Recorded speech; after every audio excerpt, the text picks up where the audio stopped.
Welcome back. It is a debate that's gathered attention from all over the state. They serve the largest school district in Tennessee at a time when state lawmakers are calling for a change of leadership within.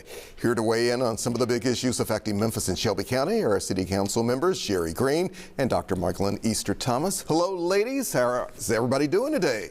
Great. Thanks for having us. My pleasure. Let's start with the obvious. We got to talk about MSCS, these takeover bills, and even though I do realize this is maybe more of a county matter since they handle the money for the school district, how do you feel about this? What are you hearing? I have 3 children, all in public schools, elementary, middle, and high. I'm very invested in what happens in our public schools here.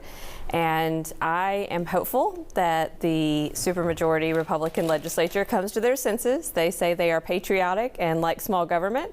So I hope they will let the locally elected officials take care of these local issues. Dr. Easter Thomas, how do you feel about it?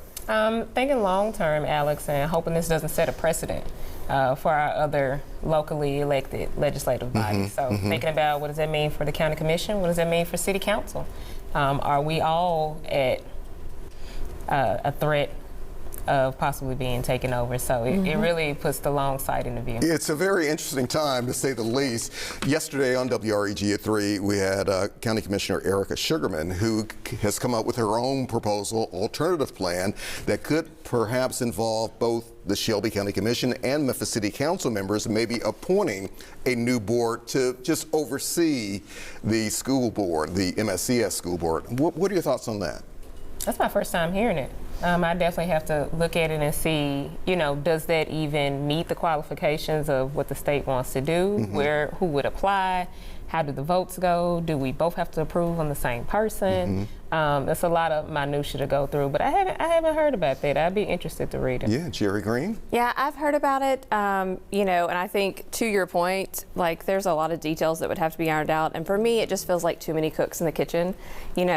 The school board members were elected to serve, and they are there to do that, and we should let them do their jobs. And if you don't like the job they're doing, the public has a chance to fire them. And so if there are other issues, like a recall, I believe Commissioner Sugarman has talked about that. Again, something that I believe can be taken care of at the state level.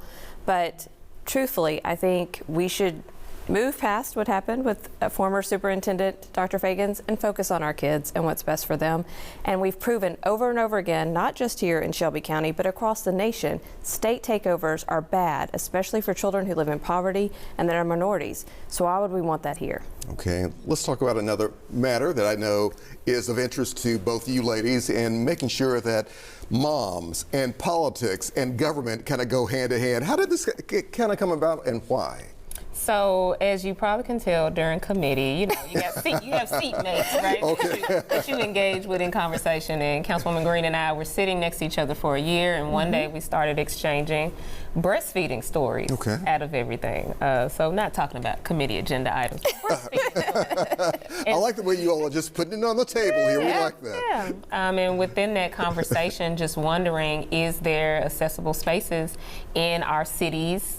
Address in our city's place, City Hall, that's open to everyone to the city of Memphis. And we want more people to come and engage with us and talk with us and see what's going on. But you can't do that if you don't have an accessible space to bring your child, feed your child, change your child. I do want to talk to you also about maternal health disparities. What are we dealing with? What are we seeing, especially just right here in our city? Well, Shelby County actually sadly continues to lead the nation in having one of the worst maternal and infant mortality rates, and it is worse for African American women than for others in our community. And we believe moms deserve a seat at the table. They're in the realm of politics. Of course, we're both moms. We serve with some other moms, but whatever the issue is, if it is funding our public schools, the environment, gun violence, we literally have skin in the game, and we care about what's happening now and in the future because we have these children that we're raising here, and we know there are other moms out there. So even if they haven't stepped up to run for office and serve, they still want to have their voice heard, and we're trying to give them that space. You also have a huge event coming up very soon. I think we have some information right there on the screen. Tell me about that. How can who can be a part of this? Everybody can be a part. So the great thing about being a mother is that you're supposed to have a village, right? So the whole Yes. village has a role in helping support and being present for mothers. So we're just doing our part for mothers that choose to come join us at City Hall and those who work in city government, opening up a lactation room in an unused space in the Hall of Mayors and City Hall, so it'll be accessible, it'll be comfortable, and so anyone that wants to make donations, right, of new books, diapers, wipes, Right. things that make it liven up, smell good in the room, all of those things are open for donations. And just saying, hey, Mom, come on down and see what we got talking about at City Hall. Some would say it's about time. It's Yeah. past time. And, Yes. you know, We would thanks to Mayor Young for, you know, giving us this space and helping work his team with us to make it accessible. It is great that it's in the Hall of Mayors. If you ever go in the Hall of Mayors, it's nothing but men. But now we're going to have a I've seen the lactation pictures, room yes. right in the middle of it. Times are changing. That's right. Ladies, thank you very much for your time. Come on back to the 3 o'clock anytime. You know, I'd love to see you. Yes, sir. Thank All you. right. Thanks, Al. Thank you very much. Jake, what do you have for us?